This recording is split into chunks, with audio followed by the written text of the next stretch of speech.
Hey, good morning. It's Patrick Lovell coming at you on Tuesday, April 4th, 2023 at approximately 9 a.m. my time. And today is the 55th anniversary of the assassination of Martin Luther King on the eve of him trying to negotiate a proactive sort of response answer to the systemic racism that was indicative of the entire Jim Crow universality of suppression of the African Americans in this country post Civil War, of course. And like JFK, like Robert F. Kennedy, and the titans of that era, MLK being probably the most, I'd say, central to the entire premise of in order to form a more perfect union, was assassinated. And 55 years later, we're on the cusp of Donald Trump being what I don't know,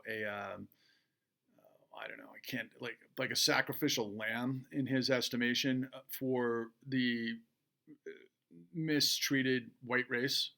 I mean, that's the way they're setting this whole thing up, in a case that involves hush money payments to a porn star, illegally using campaign finance or violating campaign finance laws, which is breaking the law. But if you take the sum total of what Jack Smith is revealing in the DOJ investigation, particularly as it related last week to the criminal fraud exception, and then Fonnie Willis in Georgia, based on, I believe, RICO violations, and then Letitia James regarding all of the control fraud of the Trump business model, and then ultimately what we're looking at, well, I wouldn't say ultimately, because Alvin Bragg's investigation and the indictment into Trump, based on what we're looking at now, is just the tip of the iceberg. But it really comes full circle to the criminal referral from the January 6th Inquiry Commission that laid up the ultimate, what I think is going to be the slam dunk on Donald Trump, which is defrauding the United States. All of which is true. But all of which is a tiny, tiny example of what it is that I've been bringing to you. I've got more evidence about the largest criminal conspiracy and cover-up in history that never ended. That is the Dark Lord, you can imagine in a cartoon-like setting, an animator that would draw like Donald Trump, in this tiny little cavernous sort of scenario in front of a mic where, this shadow of this great void in the form of, maybe Satan would envelop the entire atmosphere behind him, is what I'm talking about in comparison. So who defrauded the United States for what?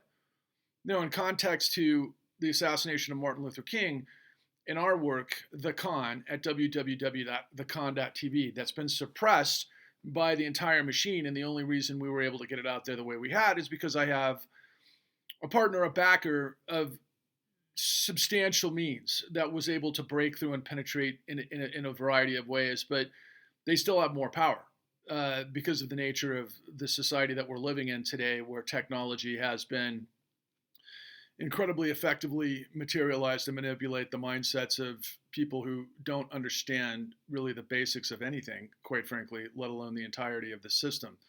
But what we discovered was through the tragedy of a woman by the name of Addie Polk, a 91-year-old African-American widow, who exemplified, was the personification of really, in order to form a more perfect union by way of the nature of the laws and the material suppression that Martin Luther King Jr. was trying to eradicate and to erase, to move forward, to create a fair system for all.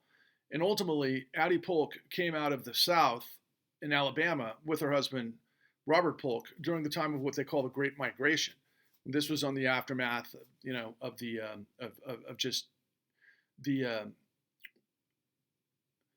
horrific nature of Jim Crow. And so right around the time period of World War II, when GIs went off en masse to fight against the Allied powers, the industrial might of the United States kicked into high gear putting people from our society to work that otherwise weren't afforded those opportunities. In this particular case, African Americans, and of course, we all know women as well. And as a result of that, the Polks were able to maneuver themselves into home ownership in a way that was a miracle compared to their forefathers that were in bondage for several hundred years in this country, and of course, we've had slavery forever. And she lived in her house for 4 decades until the nature and the calamity of the invisible predation of systemic racism came in the form of a manipulated, perverted, inside-out construction that carried forth what was ultimately,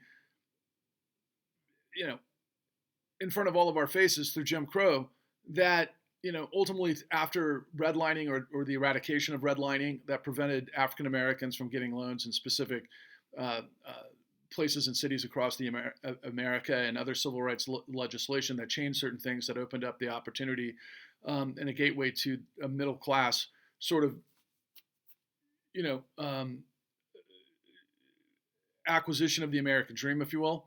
And that was all ripped away in the shadows based on predation, based on asymmetric information, based on the ultimate setup.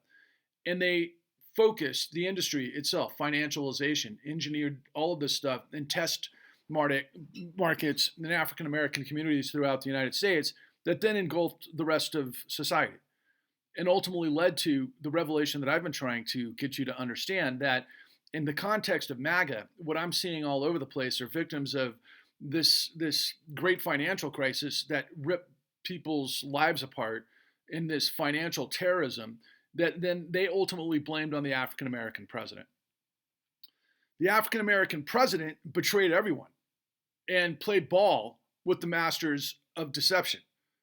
And he did so with an African American attorney general. And yes, there is plenty of blame to go around. And they were, in my opinion, responsible for elevating what was the Tea Party movement into MAGA.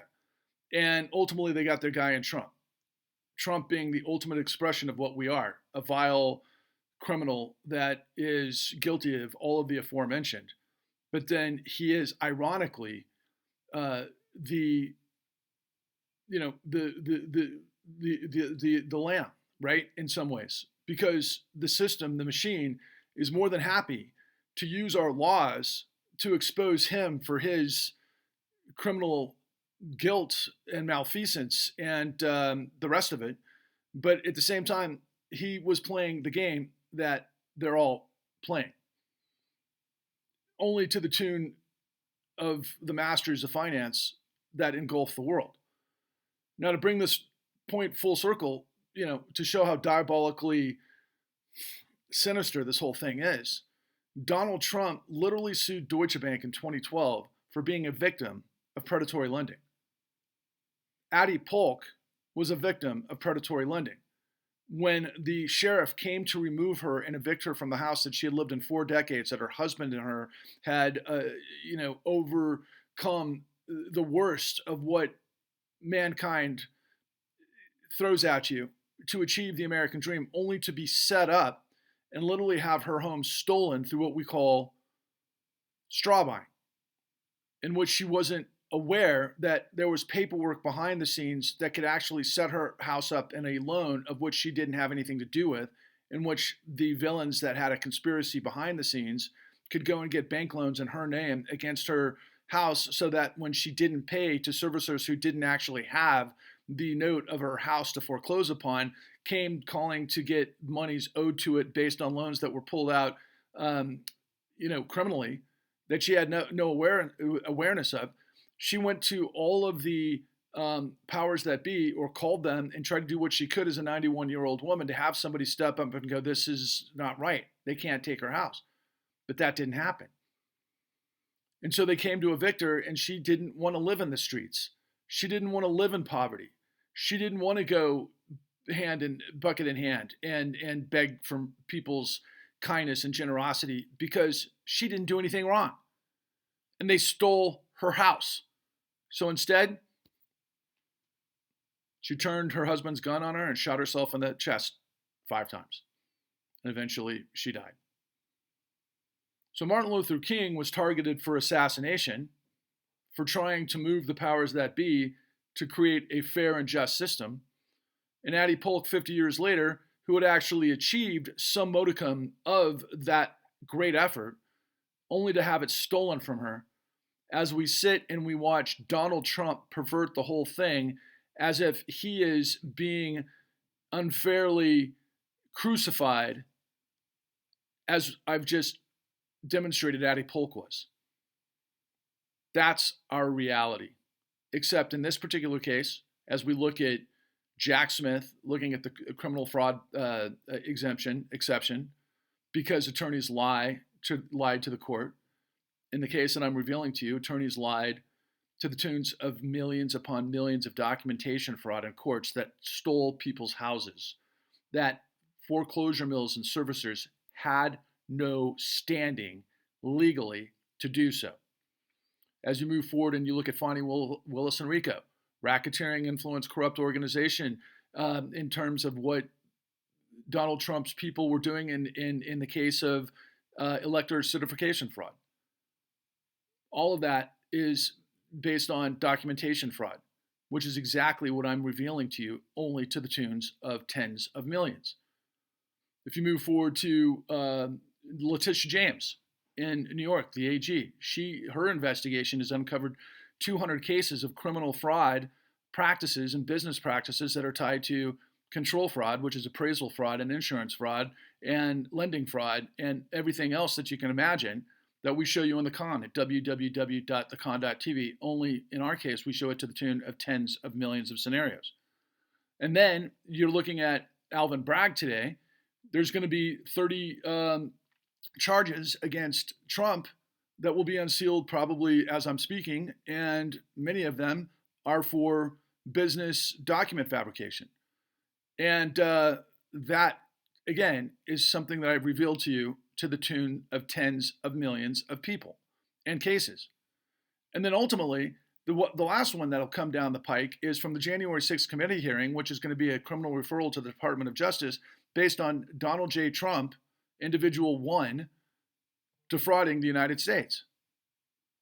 What do you think I've showed you our entire financial system has done and gotten away with? Federal Reserve Act 13.3 shoveled trillions upon trillions upon trillions of dollars to the denizens of disaster, to the diabolical demons that set this entire thing up. There was an inverse perverse based on asymmetric information and Gresham's dynamic and every aspect of control fraud that is ultimately racketeering. And they blew up the world and themselves where they went bankrupt. And if you look at the statutes of Federal Reserve Act 13.3, the very basic aspect of this is you don't pummel trillions of dollars into insolvent institutions, especially insolvent institutions that got that way through racketeering. But that's exactly what we did. And so as we watch some modicum of justice start to unveil and potentially prevail in the case of individual 1, and there's so much more that ties also 9/11 and then the Ukraine war and all things money laundering for the Russians that we'll probably never know about, nor all of the different entities that were involved, like Blackwater or billionaire fundraisers that put a lot of these people in motion to get to Washington, D.C. to do the insurrection. And where are they in this investigation? The whole entirety of this justice system is going to focus its laws on individual 1, when he is just an expression and a mirror of the entire system. That's why I'm asking you to invest in me and everything I have to create a tidal wave populist crusade to purge corruption. If you, me, and everyone we see who isn't a Nazi blends in unity, who believes in liberty and dignity, integrity, and sustainability, we can defeat tyranny, and that's our destiny. But here's the thing. Billionaires, multi-million-dollar corporations or billion-dollar corporations and the Saudis and everybody else can buy politicians to make sure you don't do this, and they in turn have bought the media. And they have not told you any of this story to the level that all of you have been impacted by. All of you, and I mean all of you, from the African American community that have been targeted and predated by this whole thing. And then you were fed literally by being set up to destroy pensions, which of course incorporate a lot of the white working class that constitutes MAGA. This is the entirety of our system. And it has to be held to account. And the only way it's going to be held to account is demonstrated every single day by our fake media. You can look at a high-paid, villainous, make-believe, and investigative journalist. In the case of Leslie Stahl, who is going to promulgate and give a massive platform to somebody like Marjorie Taylor Greene, who couldn't wrap her head around any of these stories, and yet she is somebody who's screaming that there's injustice happening in the case of her master. I mean, all of this stuff is biblical. All of this stuff is what we've seen in movies time immemorial. But what you haven't seen in real life is one person who is ultimately David versus Goliath that has these answers that can stimulate exodus from the lies of bondage. We could part the Red Sea that ultimately leads to redemption and the resurrection of the American dream. I would laugh at myself if I didn't know all of this stuff to be absolutely true. We have to elevate the truth like Lady Liberty in the light of justice and truth and opportunity and above the darkness of deception. We've all been betrayed. And the only way you can do that, because the billionaires and the multi-billionaires spend billions to further corrupt the system, they do that because they own the Federal Reserve, the central bank. They can continue to finance their destruction of everything we stand for. That's who I am. I'm leading the crusade to purge corruption. And if we defeat this beast, and it is a beast, let me tell you, that the Renaissance is on the other side of this, that we can restore democracy, we can restore integrity of the law, and ultimately common sense that leads to a market-driven solution to climate change, to where we put millions of people to work in the Green New Deal, because we have to for the sustainability of life on the planet. Everything is at stake. And I call this, the only way to get there is to purge corruption, which is the Clean New Deal. Failure is not an option.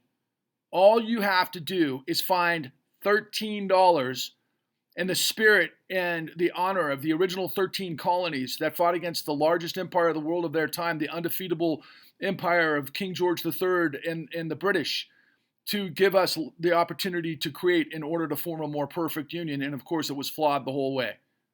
But hey, what side do you want to be on? Join me. Join arms with me.